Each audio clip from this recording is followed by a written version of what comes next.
Atos capítulo 13. Atos capítulo 13.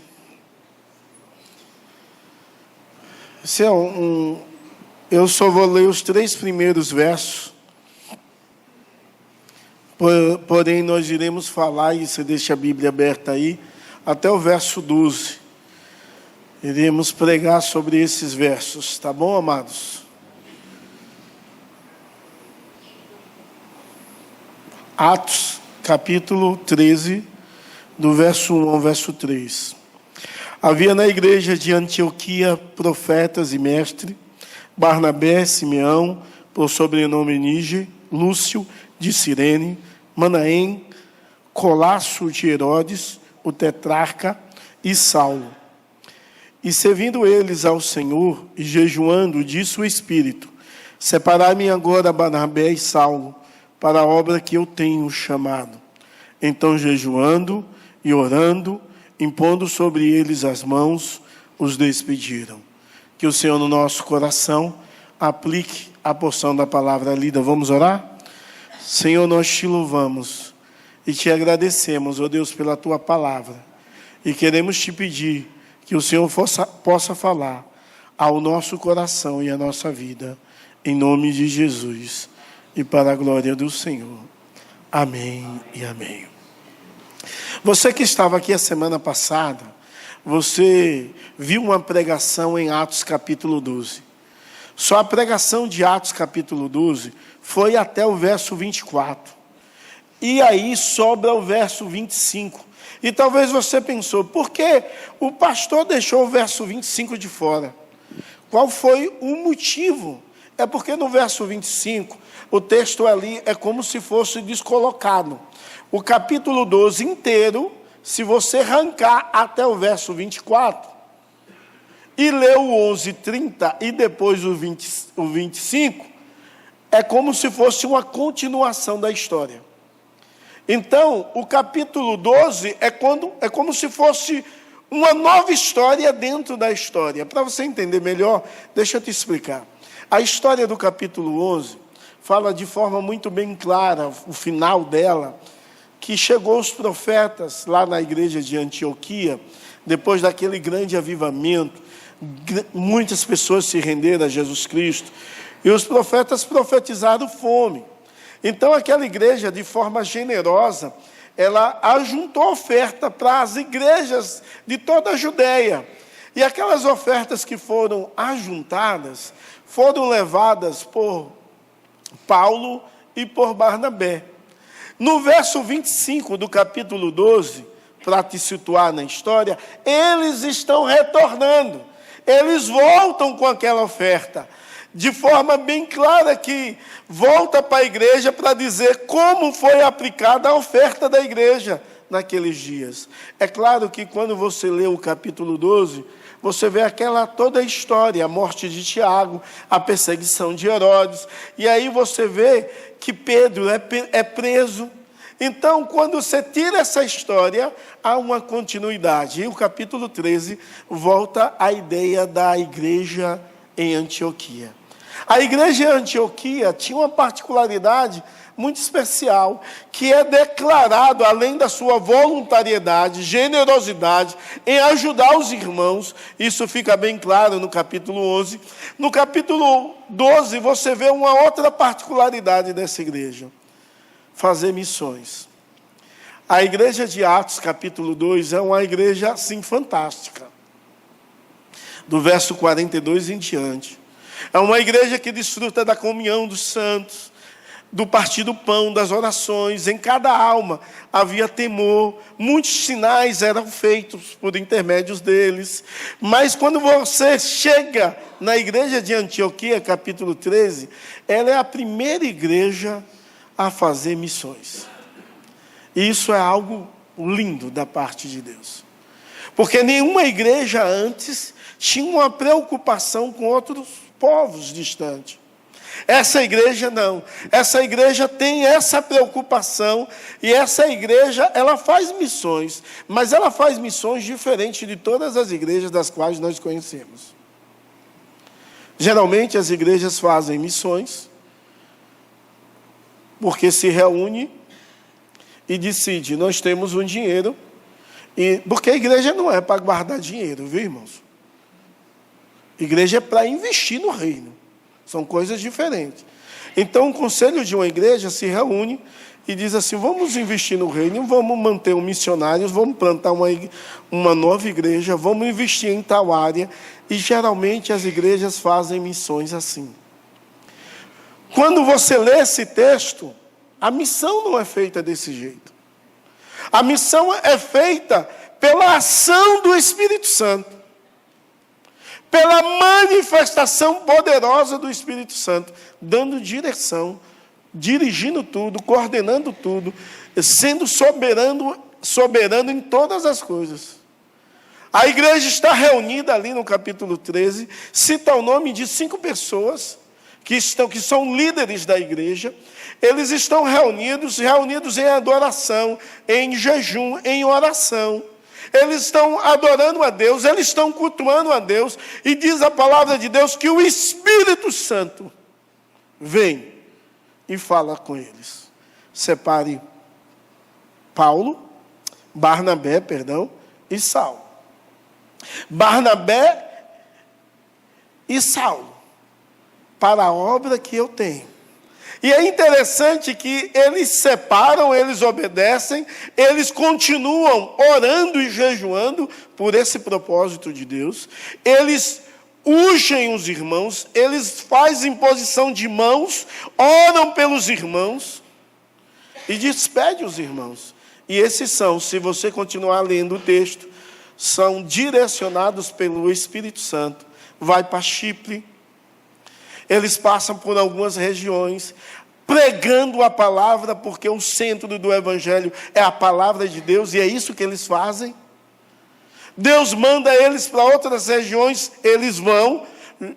Vai também João Marcos acompanhando, como se fosse um auxiliar dos dois. Essa viagem missionária, a primeira viagem missionária, é dirigida por Barnabé, não por Paulo. O líder da viagem é o que o nome aparece primeiro, é o Barnabé. E é interessante que eles chegam em um lugar e eles se deparam com uma oposição, um mago. Um mago que tinha, e a posição dele...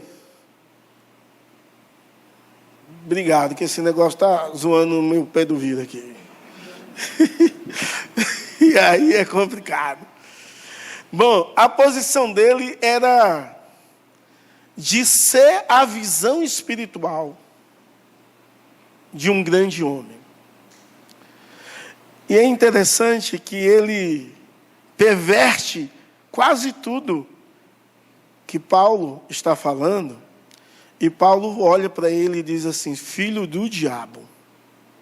Você já teve vontade de chamar alguém de filho do diabo? Oh, pior que isso, misericórdia. Mas Paulo, ele chama aquele homem de filho do diabo. Porque ele não chama porque ele está com raiva daquele homem. Ele chama aquele homem filho do diabo porque o diabo está atuando na vida daquele homem. E o Paulo faz um negócio que pouco se vê na palavra de Deus. Ele lança uma maldição para aquele homem. Ele diz assim, você vai ficar cego durante alguns dias. E o homem fica cego. É quase você não vê isso. Mas acontece aqui. O pré-consul não. Deixa eu ler o nome aqui. Procônsul, obrigado. Procônsul, eu estou na cabeça. Ele vê o sinal e se converte. E qual é o sinal? Um homem de Deus amaldiçoando um homem do diabo. Ficou cego. E ele se rende ao senhorio de Jesus Cristo. Ou seja, a igreja do Senhor, que dá de cara com a oposição,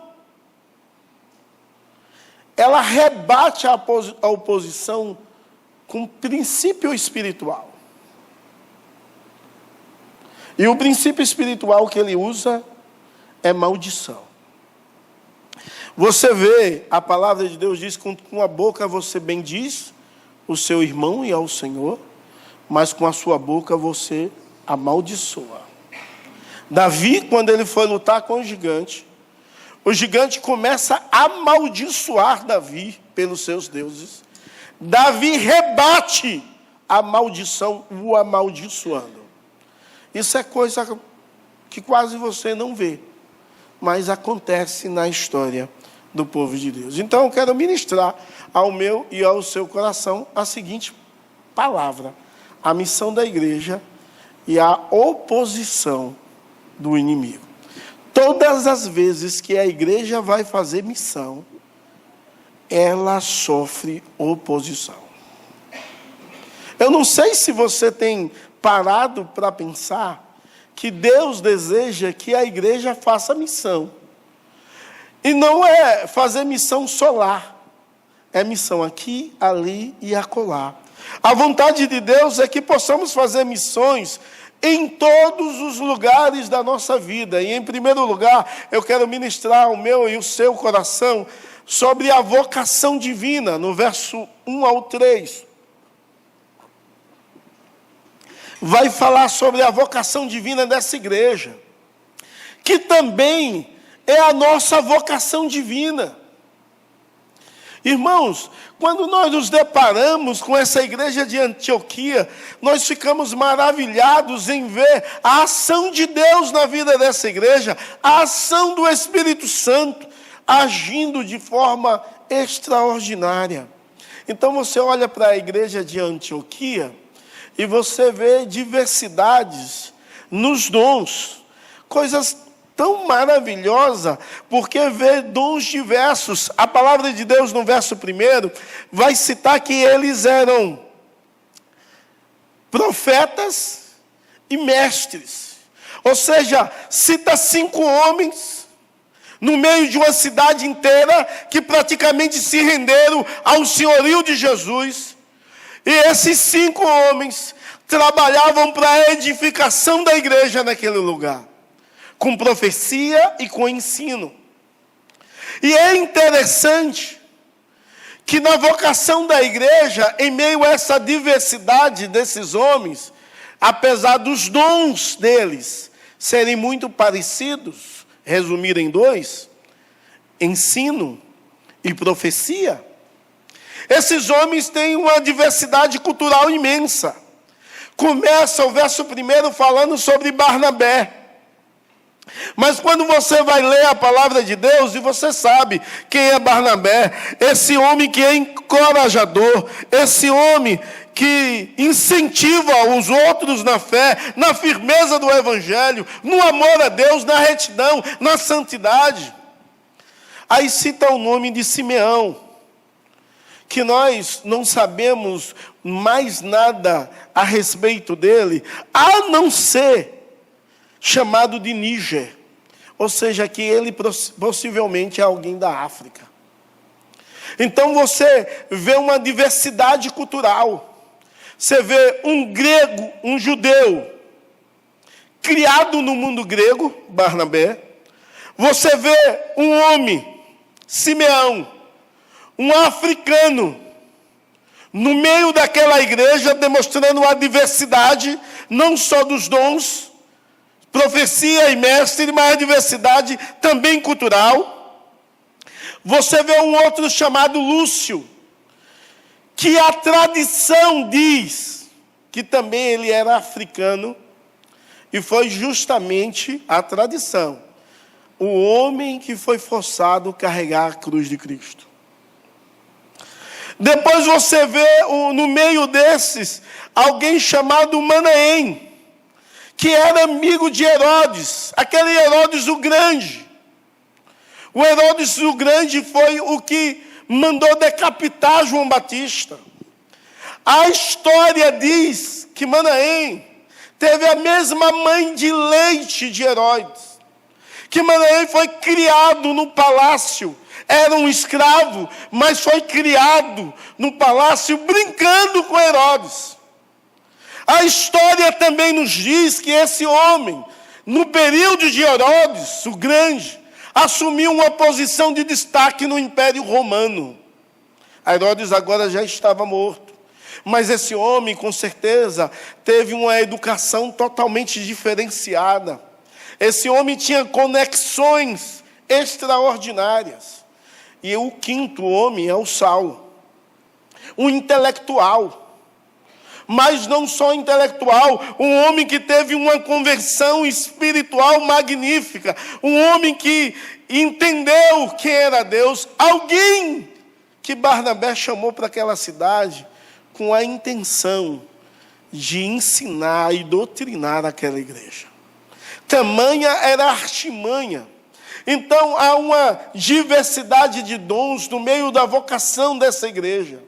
E uma coisa importante é que o Espírito chama os dois melhores, ou os dois mais maduros, ou os dois mais experimentados, que têm mais tempo de cristão. E Deus chama para evangelizar o mundo essa diversidade de pessoas, de várias classes sociais e intelectuais, reunidos em uma só igreja, liderando através da edificação da igreja com profecia e ensino. Separa os dois melhores. O pastorzão, Barnabé, e o teólogo, Paulo. Separa os melhores para fazer missões. Nos nossos dias, a vocação missional ou missiológica, que são coisas diferentes, parece que é banalizado. O cara não serve mais para nada, aí vai ser missionário. Eles escolhem os melhores dos 5 líderes da igreja para ir fazer as missões, para ganhar o mundo, evangelizar entre os gentios. Essa igreja é uma igreja de gentio, e essa igreja tem a marca, o DNA dela, da sua vocação, em evangelizar os gentios, é falar do amor de Deus, e tudo acontece porque eles são sensíveis a ouvir a direção do Espírito Santo. Você tem sido sensível à direção do Espírito Santo para a sua vida?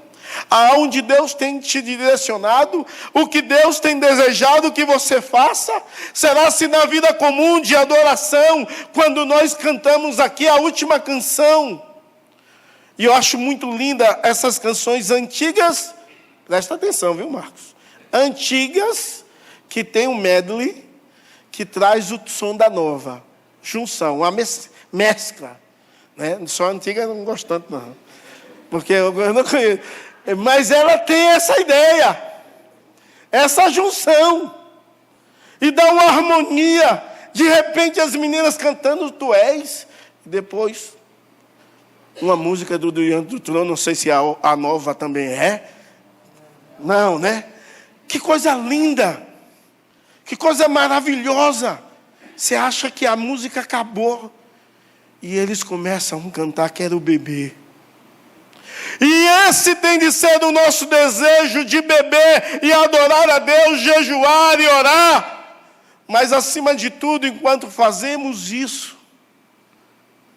ouvirmos o Espírito Santo falar aos nossos corações, nos dando direção, norte, fazendo com que possamos entender o nosso chamado, a vocação divina pela qual Deus nos chamou, e pelo menos uma devemos ter senso, que é universal, de ir por todo mundo, pregar o Evangelho a toda criatura. Quem crê e for batizado será salvo, porém quem não crê será condenado.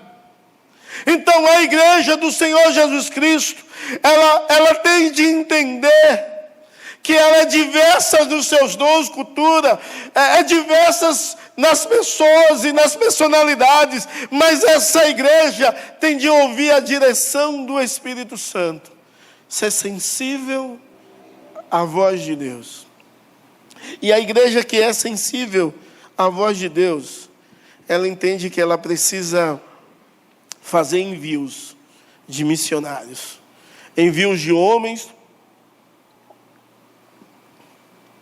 e de mulheres que desejam se render à obra missionária. Isso é maravilhoso, que essa igreja, por mais que ouve a direção de Deus e entende que deve enviar aqueles 2 homens, essa igreja, ela continua a orar e a jejuar, demonstrando um exemplo não só de serviço, mas de busca a Deus. Orando e jejuando, eles impõem as mãos e eles despedem os irmãos, eles enviam os irmãos, que no verso 4 diz: enviados pelo Espírito Santo. Eles foram até para uma região de Chipre, porque entendia a sua vocação, mas compreendia a missão. E a primeira missão é compreendida, porque quem entende a sua vocação, precisa entender o que se deve fazer. E eles tinham essa compreensão, eles tinham esse entendimento, eles sabiam o que deviam fazer, eles entendiam que eles foram enviados pelo Espírito Santo. Eles, então, se foram enviados pelo Espírito Santo, eles não dependiam só da igreja de Antioquia, ou acima de tudo, ou sobretudo, eles dependiam do Espírito Santo. Eles eram direcionados e capacitados pelo Espírito Santo para pregar o Evangelho segundo Deus colocava no seu coração. Diz a palavra de Deus, verso 6, que havendo atravessado toda a ilha de Pafos, encontraram certo judeu mágico, falso profeta, de nome Bar Jesus.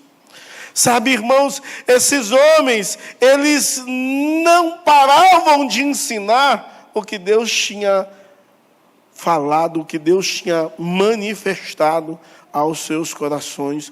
Eles pregavam, verso 5, nas sinagogas judaicas, porque havia uma abertura e a necessidade de pessoas que no culto pudessem ler e ensinar a palavra de Deus. Então eles pegavam o Antigo Testamento, entravam nas sinagogas e ensinavam a respeito do Deus Todo-Poderoso. Esses homens proclamavam a palavra de Deus, entendia que a mensagem do Evangelho é a mensagem de Deus revelada nas Santas Escrituras. E eles ensinavam constantemente. Mas eu fico imaginando, será se você tem convicção na sua missão? Aquela igreja tinha convicção da sua vocação e dos seus dons, mas ela tinha convicção da sua missão. Você sabe por que Deus te chamou? E com todo o respeito, Deus não te chamou para você esquentar os bancos.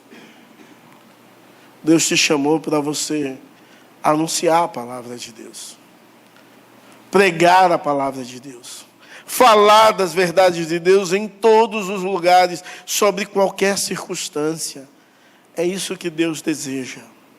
E quando esses homens fazem o que Deus mandou fazer, eles se deparam com a oposição. E eles encontram uma oposição muito grande. Eles encontram a oposição de um homem que tem o nome Bar Jesus. Esse homem era um mago. Ele fazia magias negras, mas esse homem tinha a ideia em si, e você vê isso do verso 6 a 7, depois do 8 a 11, que ele tinha uma ideia em si de ser alguém que tinha visões futuras, que tinha revelação. E o proconsul tinha aquele homem como homem da visão, que poderia revelar um futuro a respeito da sua vida.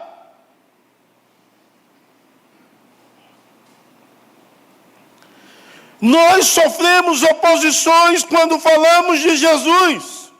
Nós sofremos oposição quando pregamos o Evangelho de forma fidedigna. Sérgio Paulo tinha desejo de ouvir a palavra de Deus. Segundo o verso 8. Mas havia alguém querendo interromper, afastar a fé. Verso 9 diz: todavia Saulo, também chamado Paulo, cheio do Espírito Santo, fitando nele os olhos, disse: ó filho do diabo, cheio de engano, de toda malícia, inimigo da justiça, não cessa de perverter os retos caminhos de Deus. Sabe, irmãos, porque aquele homem fazia de toda maneira para perverter os caminhos, para desviar e tirar a atenção do Sérgio Paulo, que queria ouvir a palavra de Deus por questões intelectuais tão somente. Mas tinha esse desejo de ouvir a verdade de Deus. E de repente, diante da oposição, a igreja do Senhor Jesus Cristo, ela precisa de força, coragem e poder de Deus em meio à oposição. Força para não desistir, coragem para não correr e poder de Deus para que o inimigo venha a ser envergonhado em nome de Jesus. Coragem para fazer o que Paulo fez. Paulo diz assim: fique cego durante alguns períodos. E aquele homem fica. Aquele perversor dos retos caminhos, aquele enganador e filho de diabo, no versículo 11, Paulo diz: fique cego. Isso é um contraste muito grande, porque Paulo, quando teve um encontro com Jesus Cristo, ele ficou cego. É um contraste, porque aquele homem, que era o homem da visão futura, de apontar o caminho e direcionar Sérgio Paulo, agora está cego. Dizendo: você não tem mais nenhuma visão. O evangelho, ele é confrontativo. E o evangelho expõe os nossos pecados e quem somos, como esse homem foi exposto como um filho de diabo. O evangelho exerce juízo na vida desse homem, mas o evangelho na vida de Sérgio Marcos leva à conversão. E o verso 12, você vê que ele se rende, o precursor se rende a Jesus Cristo de uma forma tal, procônsul. Então, procônsul, vendo que sucedera, creu, maravilhando com a doutrina do Senhor, com o poder de Deus, com a ação de Deus, com o impacto do milagre ocorrido naquele momento. Sabe por quê? Porque tem pessoas que creem no poder de Deus, que dependem da força de Deus, que têm coragem em Deus de anunciar em meio à oposição que há poder no nome de Jesus. Poder libertador, poder restaurador, poder renovador. Poder! E precisamos, como igreja do Senhor Jesus, rebater as palavras malditas com poder. Nós sofremos algumas oposições. As nossas oposições dos nossos dias não são oposições diferentes daquelas, mas pelo menos em duas áreas que reverbera em várias áreas da vida, nós sofremos oposições. Por exemplo, quando você prega o evangelho onde o mundo é materialista e individual, onde a mente é individualismo e consumismo latente na mente e no coração. Como pregar o evangelho a uma sociedade que ama o indivíduo. Como pregar um evangelho onde a igreja canta músicas individuais, nada contra, mas para você escutar em casa, não no louvor.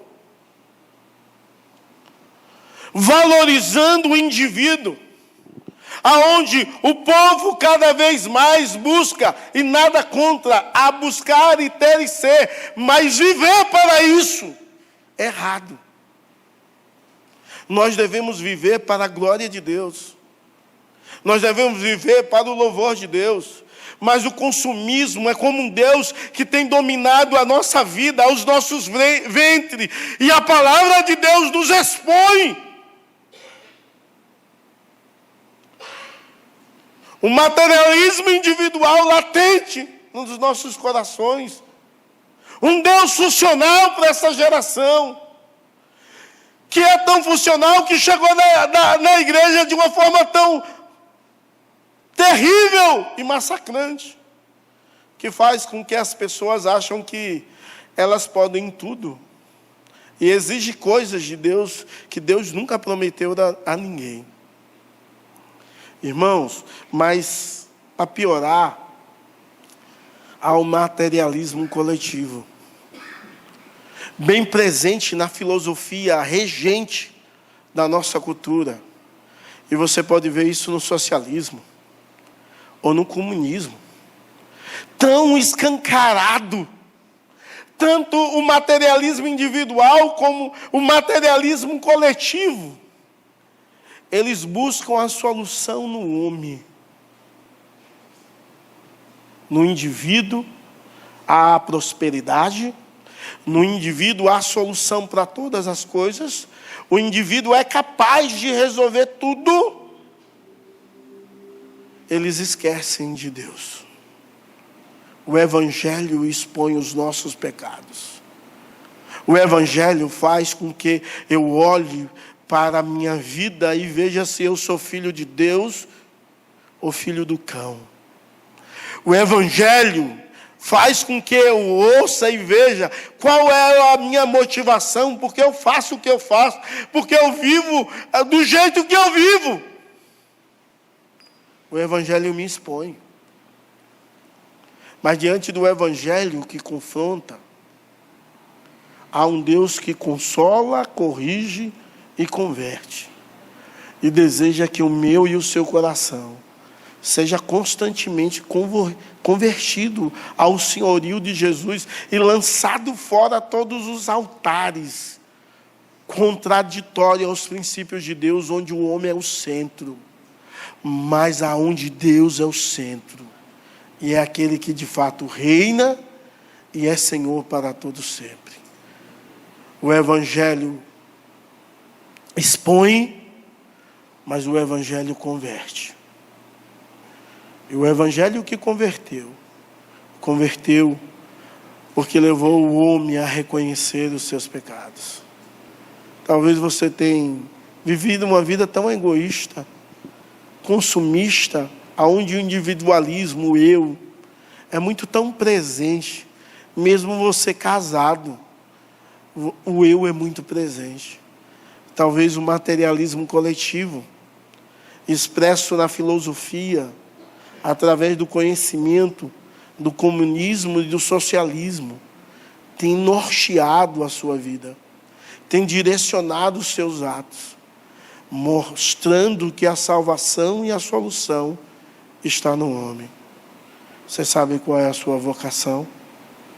Se você é de Deus, você ouve Deus e se arrepende dos seus ídolos funcionais e se joga aos pés de Jesus, vivendo a vocação que Deus deseja, cumprindo a missão e enfrentando sempre a oposição com força, coragem e poder, não só lá na palavra de Deus, mas hoje na nossa história. Você crê no poder de Deus, você tem coragem de falar do Evangelho de Deus, de falar da boa notícia que há solução em Jesus Cristo. E por mais que você seja escravo hoje, o Senhor Jesus Cristo quer te libertar. Há um poder no nome dele, mas ele deseja que o Espírito Santo cuide do seu coração e converta a sua vida. A igreja se perde nessas duas coisas. A igreja do nosso século busca por hedonismo, é materialismo individual, ou busca pelo materialismo comunitário. Deus não deseja isso. Deseja que você busque viver direcionado pelo Espírito Santo e para a glória de Deus. Amém? Vamos orar?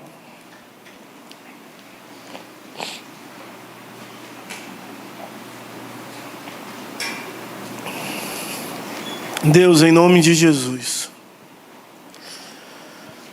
tem misericórdia de nós, porque algumas vezes perdemos o senso da nossa vocação, perdemos o senso da missão, porque não sofremos oposição nenhuma, ó Deus, porque nós somos igual ao mundo, Pai. Não confrontamos o mundo com a Tua palavra. Vivemos uma subcultura contraditória aos princípios de Deus,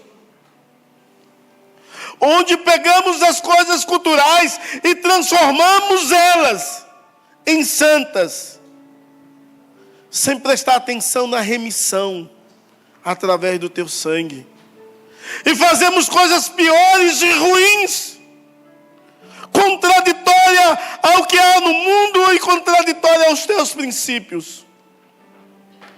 Tem misericórdia, Pai. Pai, que nos ajuda a deixarmos de pensar em nós mesmos. Ajuda-nos, ó Deus, a deixarmos de vivermos dirigido a nossa história pelo consumismo, a vontade de ter e de ser.